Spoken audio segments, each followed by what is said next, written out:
প্রিয় বন্ধুগণ, আসসালামু আলাইকুম। আজ আমি আলোচনা করব ভিটামিন সি নিয়ে। অ্যাসকর্বিক অ্যাসিড বা ভিটামিন সি একটি প্রয়োজনীয় পুষ্টি উপাদান, তবে এটি ওষুধ হিসেবেও ব্যবহৃত হয়।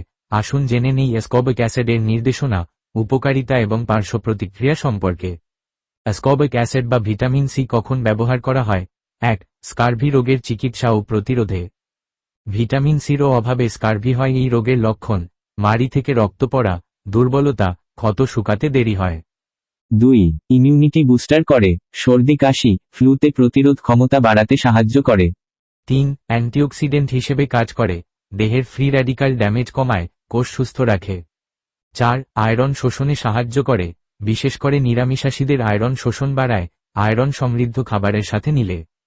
5. ক্ষত নিরাময় করে, অস্ত্রোপচার বা পোড়া ক্ষত দ্রুত শুকাতে সাহায্য করে।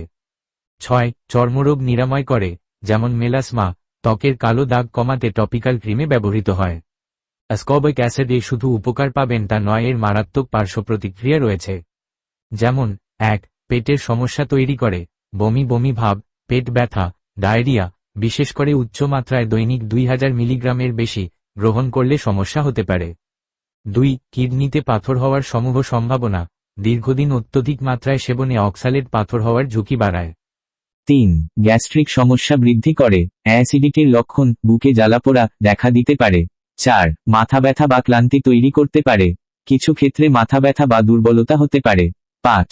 অ্যালার্জিক রিয়াকশন মাঝে মধ্যে হতে পারে, চুলকানি, র্যাশ, শ্বাসকষ্ট, যাদের ভিটামিন সিতে অ্যালার্জি আছে তাদের। 6. আয়রন ওভারলোড বা শোষণ বৃদ্ধি করতে পারে, থ্যালাসেমিয়া বা হেমোক্রোমাটোসিস রোগীদের আয়রন শোষণ বাড়িয়ে সমস্যা করতে পারে। আসুন ডাক্তারের পরামর্শে ওষুধ সেবন করি, সুস্থ সবল সুখী জীবন গড়ি।